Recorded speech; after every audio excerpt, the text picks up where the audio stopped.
As many of you know, I've been doing Bengston's rapid and cycling method for about 13 years now, and I was personally trained by him. And then I've sort of gone off into my own little squirrely explanations of why I think it's working, and I do clinical. I have a researcher's mind, so I'm always like, that worked, that didn't work. Every person I heal, every person I don't heal, I feel like I learn a little more about how to explain this or how to do it, about this healing. So what I've noticed is that in order to heal somebody, for distance healing, this is different than prayer, you have to touch them in some way. And with hands-on healing, you touch with your hands, and a whole bunch of things happen in your body when you touch something. So like when I touch my cup, like a whole bunch of things happen different than if I touch my bag, right? It's like different neurological, like just a whole different thing happens. So how do we touch over a distance? Because we're going to do a distance healing in a few minutes, and we really care about either getting healed ourselves or having others help us heal. So how do we do that? And I would say that we touch with our intention. And the problem with touching with intention is the same problem we have when we touch with our hands. When we touch with our hands, oh, where's my dog? Let me see if I can get her down here. Annie, come here. Come here. Come here. Come here. Come here, sweetie. Come on. Come on. Here we go. Here we go. Okay. So when I touch Annie, if I was doing a hands-on healing, so there we are. When I'm touching her, if my intention is to heal, the problem comes because I actually think my hands are doing something, like maybe healing is transferring through them, and I'm touching her, right? And so what I teach my hands-on healing patients, and what I teach in my little $47 class that's advertised all the time in this group, is how to touch in a neutral way that is still just grateful, and grateful for the contact, but that if, like, I'm healing my dog here and I'm touching her to elicit her own connection to her source.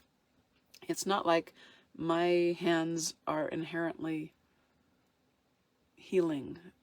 They are inherently catalyzing, which, and it's kind of a fine line, and some of it's semantics, but the idea is that if I'm healing Annie by touching her, I'm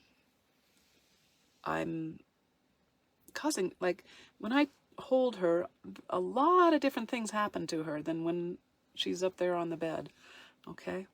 I'm in my RV, for people that don't know, in New Mexico near Santa Fe. Anyway, so when I'm touching her, all these things happen in her and in me.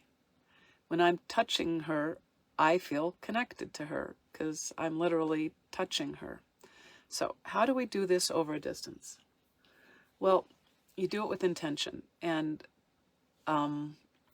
so right now, let's imagine that the people we're going to heal, let's open our hearts to the possibility of helping them, and pretend like you can send a grateful beam of light to everybody on the list.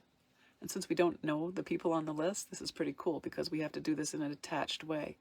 So we're connecting without connecting, which is actually paradoxically more powerful than laser beam connecting. So just sort of what I'm doing is I'm feeling grateful for the people and the pets with cancer whose names are on the list that we're going to work with. And I'm letting my heart connect to them. Okay, so that's one way of doing it. The reason I like it that we don't know the names on the list and why these things always work out somehow is that if I'm, okay, let me see if I can show you this. Like if I'm trying to love Annie right here, like, oh, okay, I'm just going to beam my love into her. Or if I'm trying to beam my love into everybody on the list, there's this element of strain and element of me forcing something. There's a little different gesture, energetic gesture, when we are just kind of grateful to be there with them. So I'm like grateful to be here talking to you. I'm grateful to try to catalyze healing in the people and the pets that have put their names there. And I'm grateful, like right now, to be holding my dog. So the way to, that's another little trick, is the way to get out of trying to fix somebody and how to get your ego out of the valve is how to get your ego out of the way so it doesn't mess up the healing, is just to use gratitude, to be grateful for whatever's actually there. You're not making it happen. In some ways, you're receiving the gift of your connection to them. You're not connecting to fix them. I'm going to say that again. That's super. That was really good. You're grateful for the connection and the privilege and honor it is to connect in such an intimate, healing way. So that's what your ego's doing. You're being grateful. And when you kind of get out of the way, but you're still connected, it gives your healee, or all our group of healees today, permission or the bandwidth or the space to connect with their healing source. Okay, good. I'm going to put you down, okay? I'm going to sit right here. Sit right there. Okay. Did that help anybody? Did anybody see that was helpful?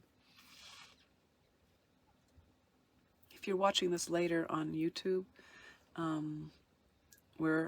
this is a Facebook Live, and you're welcome to join us. I do a little bit of teaching. You can ask me questions, you can comment, and then we'll go into the more structured part of 𝗙𝗵𝗆 liked that. Okay. So there's a Taoist concept of doing without doing. So hopefully what I just gave us some hints about is how to touch without touching, how to connect energetically without messing with somebody's field. And that is actually, I think, what is the difference between psychic healing and spiritual healing. Spiritual being defined as the realm above emotions and images. But the emotion of gratitude, I don't even know if that's an emotion, but it's a way of connecting. It certainly has a bit of an emotional piece with it.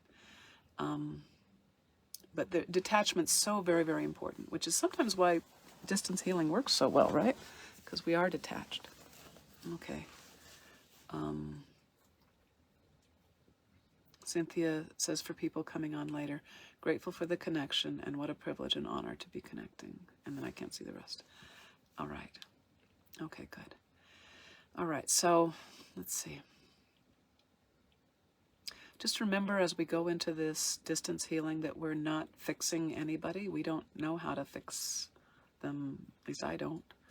And I'm pretty good at eliciting a healing response, but I do it by connecting and then detaching, connecting and then detaching, connecting and then detaching, connecting with my thinking, connecting with my feelings. If I'm physically present, I even change how I connect with them. I don't just sit and hold my hands on them for 20 minutes or 40 minutes. I change all the time.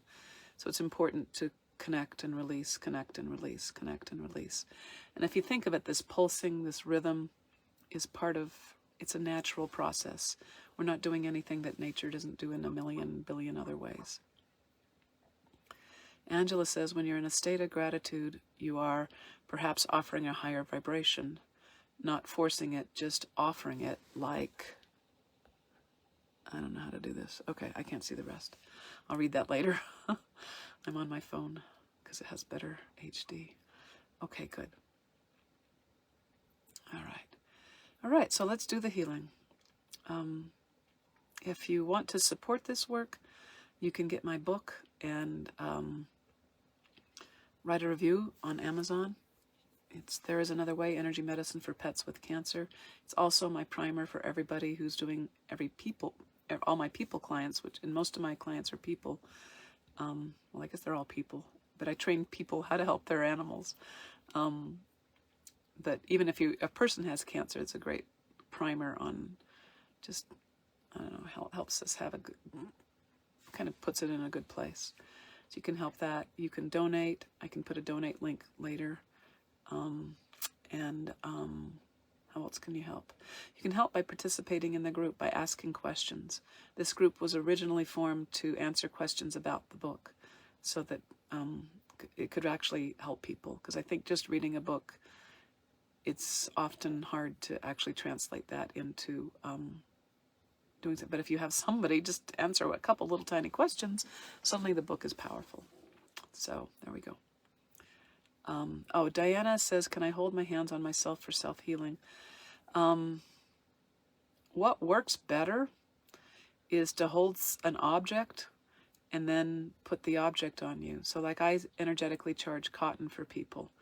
It's probably the cheapest and one of the most powerful things I do is I charge cotton and I send it to you. So my hands have healed the cotton, and then you put the cotton on you.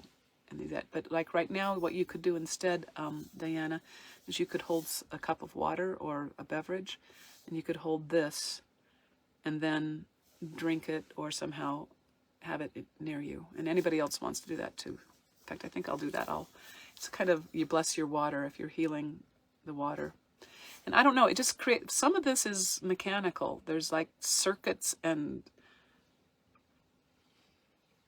ways to do it that just like blur. It's like the difference between having a clear stream and a swamp. It's like the energy's all there, but how to direct it in a way that has it flow, not push. And I would suggest that if we get it right, we're like being a river, we're not being a bulldozer. And that bulldozers look like they're working hard and they do actually move energy, but what if you can just tap into the flow of the universe and participate in it, and by resonance help your healers, your healees, your patient, or yourself tap into that flow and just go for the ride. Healing is actually light. Healing is happy.